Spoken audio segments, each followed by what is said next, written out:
अस्सलाम वालेकुम। आप देख रहे हैं मेरा YouTube channel SK cricket show. एक नई वीडियो और एक नए मौजू के साथ आपकी खिदमत में हाजिर होते हैं। बात करने जा रहे हैं पाकिस्तान प्लेयर्स के लिए।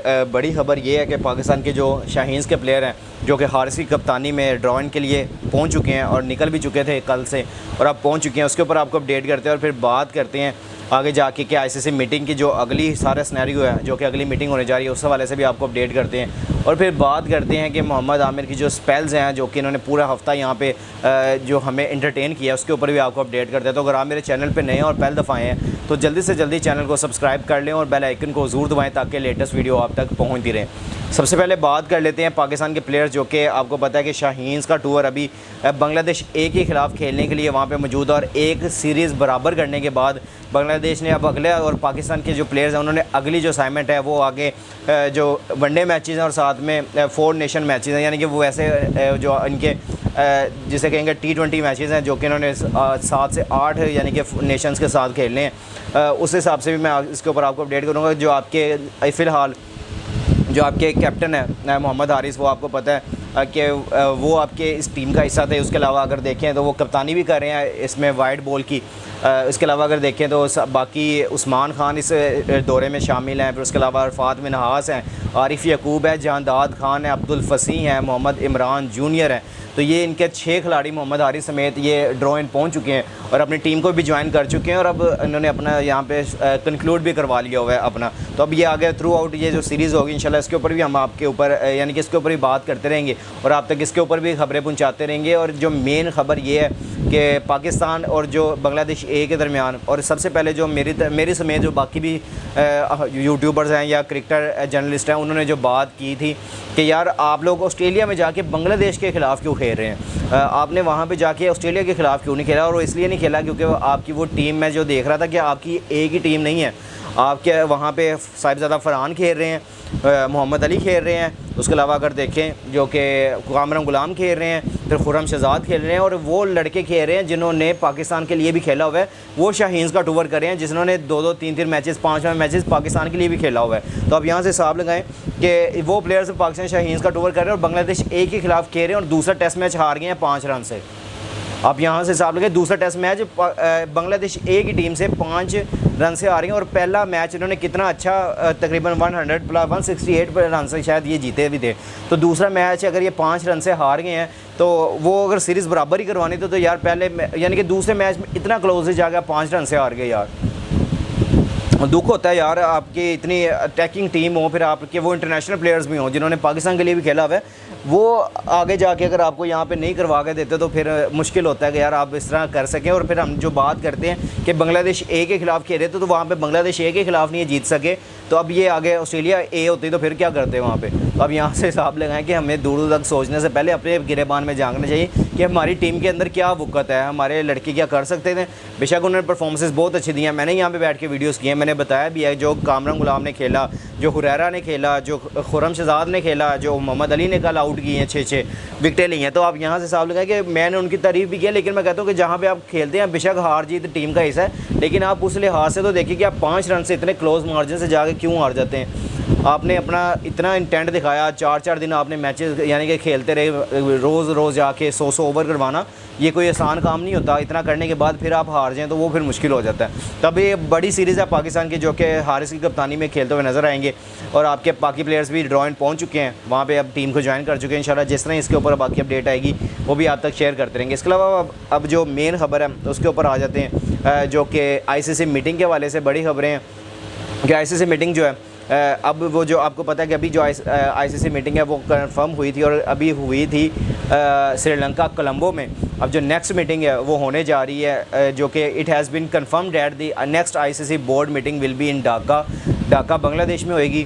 फिर उसके अलावा the election ICC would take place here, Hasan informed report during a press conference. यानी कि जो उनके जो देखेंगे BCB यानी कि जो क्रिकेट बोर्ड है, बांग्लादेश क्रिकेट बोर्ड है, उनके सरबराह जो हैं उन्होंने प्रेस कॉन्फ्रेंस किया और उन्होंने कहा कि ICC की हम यहाँ पे मीटिंग होस्ट करने जा रहे हैं ढाका में। और उसके बाद जो इलेक्शन है ICC के, जिसमें आपके नए चेयरमैन अनाउंस होने हैं, वो भी यहाँ पे इलेक्शन भी होंगे, उसके बाद ये अनाउंस होगा। फिर उसके बाद देखें तो Hasan elaborated that the election would involve the selection of a new ICC chairperson as the tenure of current one is nearing its end. The official guidelines and authority are expected to be finalized by the BCB in due course. I think there will be an election in the ICC as the current chairman will have the last board meeting. We are expected to give our election mandate by this time, he said. तो इन्होंने एक बड़ा बयान यहाँ पे दिया कि भाई ये उनका आखिरी मीटिंग है, जो करंटली आईसीसी चेयरमैन है उनका ये आखिरी यहाँ पे ये मीटिंग है और टर्नओवर है, उसके बाद हम नए चेयरमैन के साथ चलेंगे। उसके अलावा अगर देखें तो करंटली जो हैं Greg Barclay serve the chairman of ICC, अभी जो चेयरमैन जो हैं वो ग्रेग बार्सली हैं, तो री इलेक्टेड जो हैं for 2 years term in November 2022 में ये हुए थे। फिर Barclay tenure is set to conclude later this year. His initial term begins in November 2020 when he scored 11 out of 16 votes in the second round of voting, surpassing Imran Khwaja. Following his attention to the ICC chairmanship, Barsley resigned from his previous role as chairman of New Zealand Cricket. फिर उसके अलावा recently concerns across regarding the execution of the women's T20 world cup 2024 schedule for October due to political instability in Bangladesh. However BCB chief executive officer Nazmuddin Chowdhury expressed confidence that the tournament would proceed a plan. मैं आपको ये पूरा ये उनका जो statement है वो मैं इंग्लिश में इसलिए पढ़ के सुना रहा हूँ, कुछ मेरे भाई होंगे जिनको अभी समझ भी नहीं आएगी, क्योंकि मुझे पता है व्यूवर्स का कुछ ऐसे भी होते हैं जिनको समझ नहीं आ रही होती। मैं थोड़ा सा ये मैं पूरा करके फिर मैं इंशाल्लाह आपको सारा ये ट्रांसलेट भी करके एक दफ़ा बताऊंगा। फिर addressing this issue Hasan noted the during his attendance at the recent ICC meeting Colombo the situation in Bangladesh was prevised or desired due to a lack of external communication. However, his presence at the conference foreign representative that the situation was under control. When I went there, the situation of the country was very bad and there was no communication with Bangladesh from outside. अब मैं इसको थोड़ा conclude करके आपको बताता हूँ कि भाई जो नेक्स्ट मीटिंग है वो ढाका में यानी कि मुनक्किद की गई है बांग्लादेश में।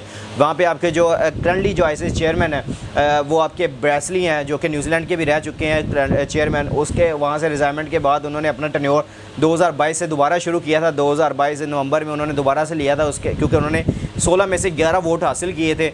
अब उनका टेन्योर एंड हो रहा है। उसके अलावा जो अब मीटिंग होने जा रही है और मुझे जो लग रहा है ICC के चेयरमैन अब जे शाह बनने जा रहे हैं, क्योंकि ACC से अब दस्तबरदार होने के बाद अब ये वहाँ पे पहुँचेंगे ICC के, क्योंकि आपको पता है कि हर कोई मुल्क का जो भी होता है वो फिर वोटिंग के ज़रिए सारा होता है। अगर 16 में से कोई उनको भी इस तरह वोट मिलते हैं तो जे शाह बनने जा रहे हैं। तो ये भी एक बड़े खबर थी, आप तक पहुँचानी थी। आप भी नीचे कमेंट सेक्शन में अपनी राय का इज़हार कीजिएगा और बताइएगा कि वाकई ही आप लोग क्या वाकई चाहते हैं कि आपके भी कोई बोर्ड का यहाँ पे ICC का कोई बंदा हो तो यार फिर मज़ा आता है। अदरवाइज़ मुझे तो इस वजह से मज़ा भी नहीं आता कि यार जब इंडिया के जो अगर कोई बड़े ओहदे पे आके बैठता है ना, तो वो जब अपने जिस हिसाब से बात करता है उस हिसाब से मुझे समझ नहीं आती है। फिर वो कहते हैं कि भाई इंडिया को ज़्यादा फेवर की जाती है और बाकी सारे बोर्ड्स को तो समझे कुछ नहीं आता। तो इस वजह से मुझे थोड़ा सा होता है। अब हम थोड़ा आमिर के स्पेल के ऊपर बात कर लेते हैं। आमिर ने पिछले दिनों में जो स्पेल किए हैं बड़े बड़े स्पेल कर दिए हैं, और जिस तरह उन्होंने कंक्लूड किया है थ्रू आउट टोटली ये अपना पूरा वीक, उसके लिहाज से अगर देखें तो कमाल किस्म की उनकी जो रही हैं, जिसमें अगर उनकी देखें ग्लोबल T20 लीग में वैनकूवर नाइट्स की तरफ से खेल रहे हैं, 4 ओवर्स करवाते हैं मोहम्मद आमिर लास्ट नाइट पे। फिर वहाँ पे भी 1 प्लेबर रहते हैं इन दी पावर प्ले, 24 रन दे के 1 विकेट वहाँ पे ले लेते हैं। फिर अगर दूसरी तरफ देखें तो एक और इनका जो मैच था जहाँ पे उन्होंने 11 रन दे के 4 ओवर करवाए हैं और 2 विकेट्स लेके दिए हैं। तो इनका जो इस टाइम कैरियर चल रहा है ना मोहम्मद आमिर का, यानी कि बेस्ट है। पिछले एक हफ्ते के अंदर वो तीन लीग्स खेल रहे हैं, जिसमें दी 100 देख लें, डरविशाह की तरफ से देख लें, और अब ग्लोबल T20 खेलने के लिए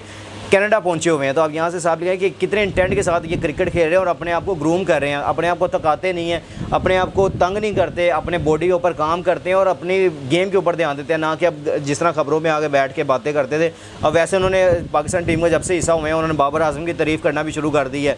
फिर उन्होंने रिजवान की तारीफ़ करना शुरू कर दिया। रिजवान के बारे में भी उन्होंने कहा है कि हमारे पास बेस्ट प्लेयर हैं और साथ में अच्छे इंसान भी हैं। फिर बाबर आजम के बारे में भी उन्होंने कहा है कि भाई हमारे पास विराट कोहली जैसा प्लेयर पहले ही मौजूद है, हमें बेन स्टोक जैसा प्लेयर चाहिए, जो कि बाबर आजम के हवाले से कहा था उन्होंने कि बाबर आजम हमारे पास मौजूद है, हमें विराट कोहली जैसा कोई प्लेयर नहीं चाहिए, क्योंकि हमारे पास बाबर आजम है और हमें अब बेन स्टोक जैसे प्लेयर की ज़रूरत है। तो आप यहाँ से साल लगाएं कि जैसे ही टीम में आते हैं बयान कुछ और हो जाते हैं और जैसे टीम से बाहर जाते हैं तो बयान कुछ और हो जाते हैं। तो आप यहाँ से साफ लगाएं कि यार उनका जो मुझे लग रहा है कि अभी जो इनके आगे सबसे बड़ी असाइनमेंट है वो है चैम्पियंस ट्रॉफ़ी, क्योंकि उन्होंने अब इसके लिए अपने आप को तैयार करे और उन्होंने कहा कि मैंने चैम्पियंस ट्रॉफ़ी खेलनी भी है अगर मुझे ऑस्ट्रेलिया टूर के लिए सेलेक्ट किया जाता है। अगर मैं दूसरी तरफ देखें तो जो मैंने इससे पहले जो मैंने एक वीडियो बनाई है आपने वो देखी होगी, जिसमें मैंने कहा है कि आपका जो चेयरमैन है वो लगाने जा रहे हैं आपके वकार यूनुस आपको, और उनकी वकार यूनुस की तो मोहम्मद आमिर से बनती नहीं है, क्योंकि मोहम्मद आमिर ने वैसे भी रिटायरमेंट उनकी वजह से ली थी। तो अब क्या वो मैनेजमेंट में आते हैं तो क्या मोहम्मद आमिर दोबारा से ये सोच सकते हैं कि मैं रिटायरमेंट की तरफ चल जाऊँ, या वाकई उनको इतना चांस दिया जाएगा कि आप चैम्पियंस ट्रॉफी खेलें? तो ये भी आप नीचे कमेंट सेक्शन में ज़रूर बताइएगा, अपनी राय का इजहार ज़रूर कीजिएगा, मैं वेट करूँगा। इंशाल्लाह मिलते हैं नेक्स्ट वीडियो में। टेक केयर, अल्लाह हाफ़िज़।